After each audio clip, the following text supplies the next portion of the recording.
Hi, Emily and Grace here, and we're going to show you how to make bath bombs because we've made them all weekend. Yeah.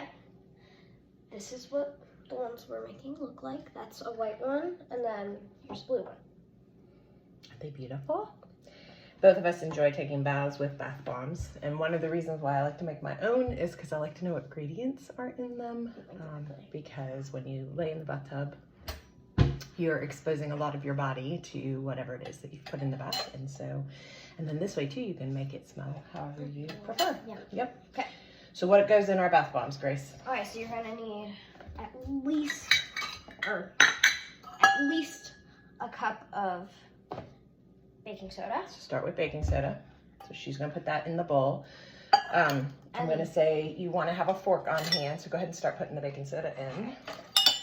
Oh. Actually, use this one first. It's older.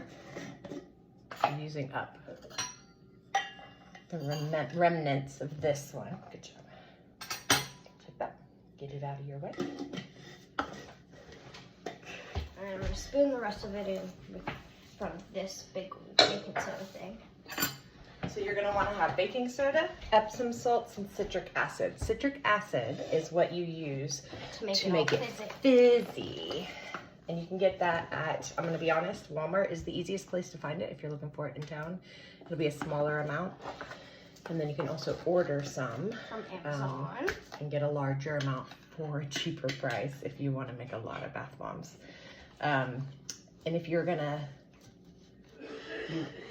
you want citric acid for the fizziness, baking soda, and then some Epsom salts to add some magnesium to your bath just to make it really good. If you want to calm, if you've got some sore muscles, if you want to sleep well. But that's optional. You don't have to add Epsom salts. I recommend it though. I'm making a mess. It's okay. So this is probably our, I don't know, 5th batch this weekend. We've been making a lot. Yeah, because we've made 2 on the first day. Actually, this would be our 4th batch. And we've done different scents each time. The first one we did peppermint, cedarwood, and lavender. The second time we did peppermint, cedarwood, and lavender. That's right. And the third time we did Valor and do you remember? Valor and Bergamot. Bergamot. All right, dump that in. Okay, now, so 1 cup of baking soda, a 1/2 cup of citric acid. So scoop that in. You just scoop it. It's open. And that one's thicker, so don't stress it. You can scoop it with the... This looks like salt. Mm-hmm. The other one did not look like salt. So one of the things that we're going to show you is one of the mistakes people make when they make bath bombs is they use too much liquid, and it makes the citric acid respond too quickly. And so there's a fine line with these, and so far we haven't messed any of ours up, but I have made plenty of wonky bath bombs in my time. I've probably made hundreds and hundreds of them. Yeah, and then she gives them to her family. Yep, then my family gets all the wonky looking ones. And if you add too much, they'll start blowing up. And so to not do that, you have to kind of pay attention. You want your, it's good. You want your combination to feel like not quite damp snow or damp sand. So we'll kind of show you that. So citric acid and then a 1/4 cup of Epsom salts. Optional. Epsom salts is definitely optional. It is, and our recipe calls for it, so you would have to use even less liquid if you don't put the Epsom salts. So get Epsom salts. Follow our recipe. Once again, using up old stuff before we use up the new stuff. I'm not exactly sure this is going to work. So we're just going to scoop it. Oh yeah, that'd be perfect. So I was trying to tell you to do with the citric too. Boom. But I didn't, because, you know. All right, so now you want to go ahead and stir all of that up because you want the citric acid distributed. Mash up any lumps that you see. Oh, and don't use a plastic bowl because you'll never get this stuff out of it. Use stainless steel or glass. The essential oils can actually break down some plastics, so it's better to use metal or glass. So now we have 3 oils that we're going to use. You want to use 20 drops of an oil, And I always say 20 drops together. total. Yeah, do not use 20 drops of everything. Yep. Thank you.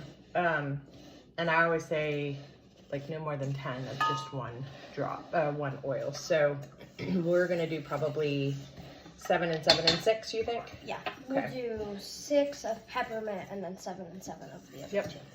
Okay, if you use bergamot or if you use a citrus, don't go out in the sun because for like 24 hours because it makes the sun like extra beating down on your body. Yep. Don't go to a tanning bed or Just generally sun. out in the sun. And I will say, if you're going to put any essential oils in a hot bath, you always want to have a carrier oil, which we will get to in a minute too. All right, go ahead and start counting. Okay, so we're gonna start with peppermint. Also, if you have a 1, 2, citrus oil, 4, 5, 6. you're going to want to, and you want to store them long term, you want to put them in a glass jar, like a mason jar. Yeah. How's that next? Stuffly. Cedar wood. You're so annoying.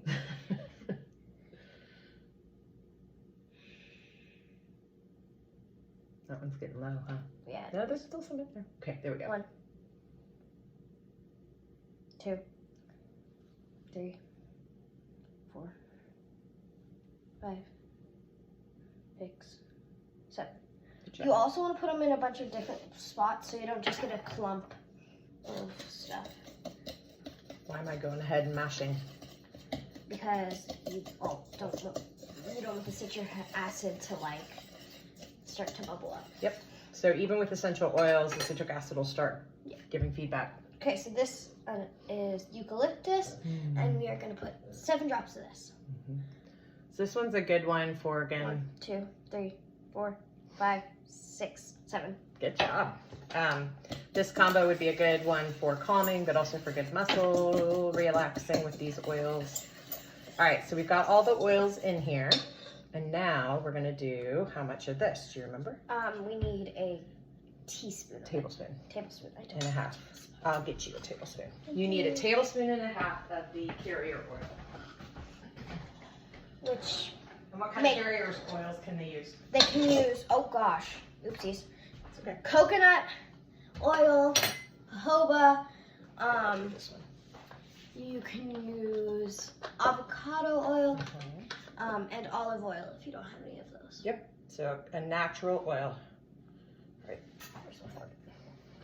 So again, we're going to try to mash this in so it doesn't just stay in one place and cause the citric acid to respond. This also then helps the essential oils distribute into the bath and so make your skin feel completely moisturized when you get out. Yeah. So And we're you using smell fractionated coconut oil. You can buy that anywhere. It's good for Grocery you. store. I actually like jojoba oil in mine. Because that's really good for your skin. Mm-hmm. We've just. What was that? I don't know. I got some in my mouth. It's good. It's good. So, All right. So at this point, we're watching what this looks like, and it's not quite holding together like it would if it was mostly damp. So the last thing you're going to add, you can do 2 things. One, we dyed a couple of our batches with color, so you want to use more natural food colors. Obviously, most of them are because you're putting them in food. We're not going to do that one today because it takes a long time to mix it up, but do 1 drop. That's all you need of food coloring in this entire batch. So we're going to go straight to witch hazel. Yep. And add a little bit at a time, starting with a teaspoon. Because you can. If you have a spray bottle, it actually helps to distribute it across. All right, stir. You don't need a lot. You do about a teaspoon at a time. Touch it with your hands. That's how I know. Again, I had to do it wrong a couple times to figure this out. Good job. I'm gonna try it. Yep. Not at all. Not at all.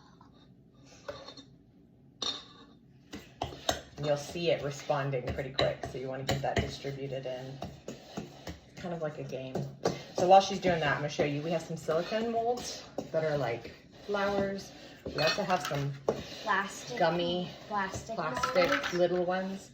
If you use silicone, this was actually a a whole collection that we cut into pieces. That way you're not trying to shove into one and affecting the other. So cut them out. There was a hair. That happens. All right, we're getting close. I'm gonna do about a half a teaspoon. Like that. And again, this is witch hazel. So 1 cup of baking soda, half a cup of citric acid, a 1/4 cup of Epsom salts, 1½ tablespoons of a carrier oil. If you use coloring, 1 drop, and then witch hazel as needed. So it rained here. I promise you, any kind of weather can affect your bathrooms too. They could actually even be perfect when you make them, and if it's wet outside, it could affect them. So, all right, let's see. Just needs a little more. I think we're actually pretty close. Yeah. So see how it's holding mostly together? It's like, it's not, there we go, see? Yeah. It's not falling apart, it's not crumbling. So then you also want to get in with your fingers and just get it all mixed in. Yeah, because your fork is not going to do it. No, it helps a lot, but see, there we go. All right, so we're gonna take 1 silicone mold. We're only gonna fill 1 for you today. I want to do this There we go, we're gonna do that one. This one is a fun, like, kind of daisy looking one. Or like, That's what she's doing. you use your hand, just pour some in. And then you pretty much want to pack it in on the counter. We also have a cookie sheet over there that we'll move it to so that we can move it from this area if it needs to be used later without actually picking up the silicone mold. Because we're doing this at a kitchen counter, especially if you're So if you're going to be cooking later. Don't, yeah. You want to wipe it up, you want to like clean off your counter and stuff. Yes, you do. This you want to pack in completely. I will show you, my mom asked for smaller ones. So We have these really mini ones. we made half size for her. And then show them the hearts. Okay, and And then then we here are have these some of these little teeny hearts. tiny ones that we made. So you could use like 6 of these. And you could put them in like That different was spots in your back. This mold.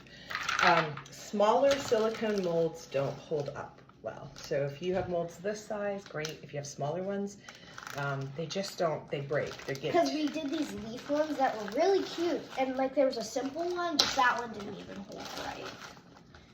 And that's been my experience, but we thought we'd give it a shot. I actually prefer to use ornament molds. They're little globes. They have 2 sides you clip together, little ornaments. So you get like double-sided designs. And if you close it, it makes perfect circle. And then as it's drying, you take one side off. And I also like it when I do classes. I can send people home with that. So, all right, are you about full with that one? Almost, just a little bit more. Especially over here. So you just want to pack it in. You will make a mess, and that's okay. Yeah. What's also fun is afterwards to wash your hands. It fizzes. Yeah, especially if you have a little extra, you know. Yeah, always good yours to is like- good. So you want to pack it up, and then you leave it sitting out for 24 hours. Yeah. And then you can put it in the bath and have one of these beautiful, or slightly wonky, it still works and smells good.